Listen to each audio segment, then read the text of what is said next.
The Pixel 10 Pro XL is shaping up to be one of Google's best phones yet, and today we've got the first look as well as some great news on its upgrades.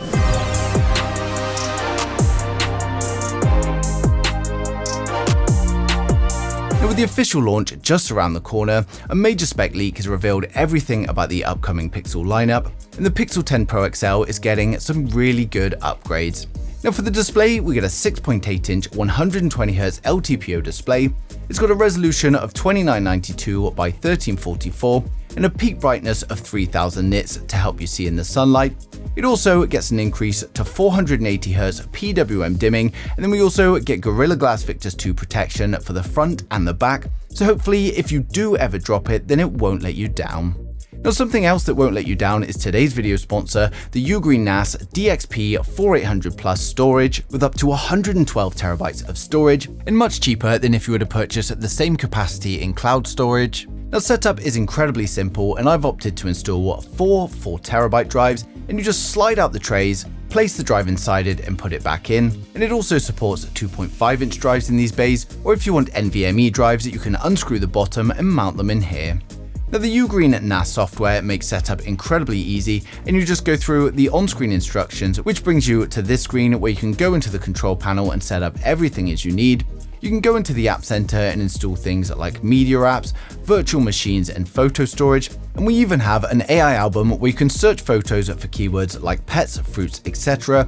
And of course, you can access this through any browser. You can install it as a network drive on your PC or Mac like I've done, and even access it from your mobile phone. Now, they've got an extensive compatibility list for storage drives, and the Ugreen DXP 4800 not only gives me plenty of storage and backup drives for at home, but it also means I can securely access all of my files on the go. So go ahead and grab yours today by clicking the link down in the description below. Now back to the Pixel 10 Pro XL, and we've got news that of course it's going to be powered by the new Tensor G5 chipset, which is built on TSMC's 3nm process. And it also comes with 16GB of RAM and up to 1TB of storage, with 256GB now being the lowest option. And this is no doubt going to help with all of the AI tools that we get on the Pixel phones. For the cameras, it's going to be a 42MP punch hole camera on the front for your selfies. Then over on the rear, it's a 50MP primary camera, a 48MP telephoto camera, and a 48MP ultra-wide. And while it's the same camera system as last year's model, there's no doubt going to be some improvements to both photos and videos thanks to its software. Now, of course, the Pixel 10 Pro XL is shipping with Android 16, and Google are no doubt going to showcase plenty of new AI features on launch day.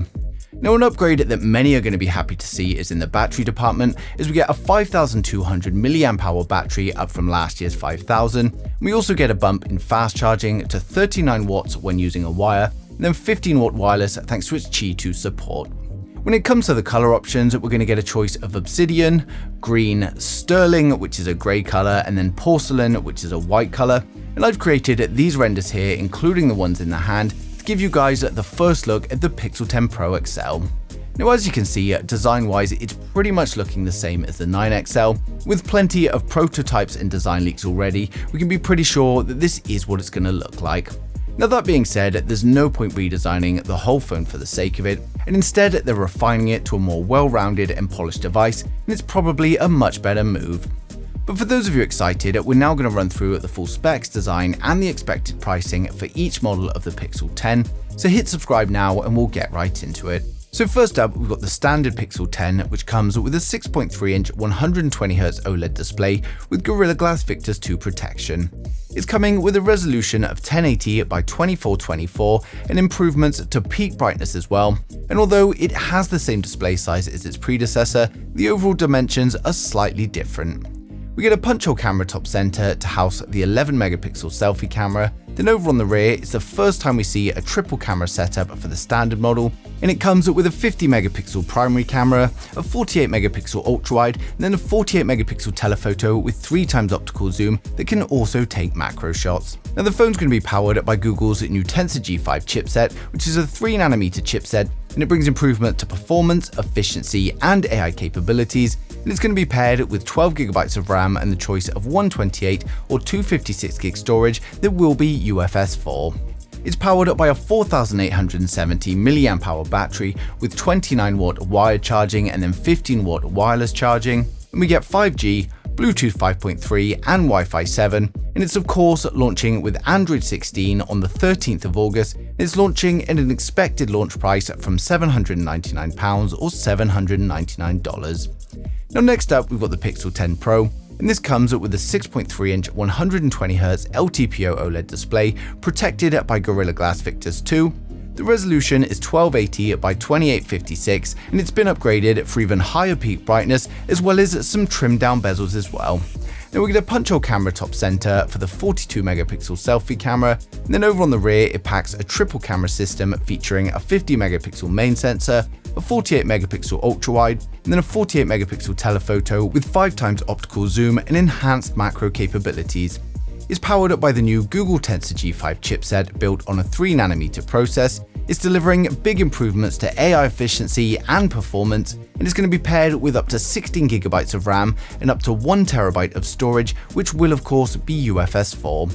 It's powered by a 4870 mAh battery with 29W wired charging and then 15W wireless charging. And then we've also got 5G, Bluetooth 5.3, Wi-Fi 7 and ultra-wideband support. And the Pixel 10 Pro is going to ship with Android 16 out of the box, and it's launching on August the 13th, and it's expected to start from £999 or $999.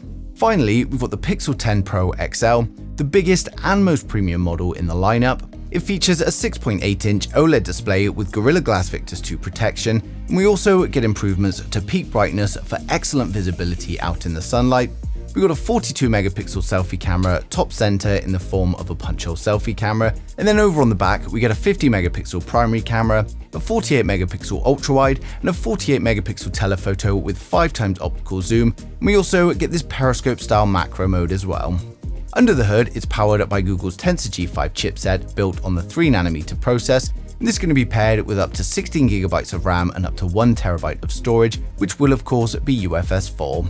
It's powered by a 5200 mAh battery with 39W fast charging when using a wire and 15W wireless charging with Qi 2. And its connectivity of course includes 5G, Bluetooth 5.3, Wi-Fi 7 and ultra-wideband support.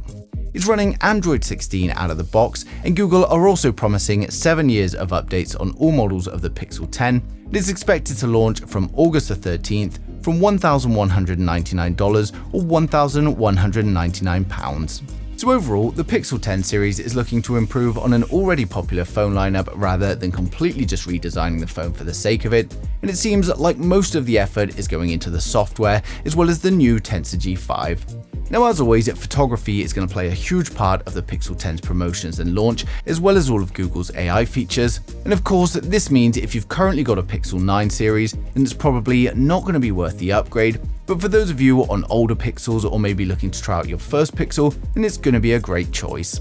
Now of course, there's still a little bit of time until the official launch where we hear everything from Google themselves, and of course we're going to be getting more and more leaks as we approach the launch, and I'll be sharing them as soon as they come in. So make sure you subscribe so you don't miss a thing in the future.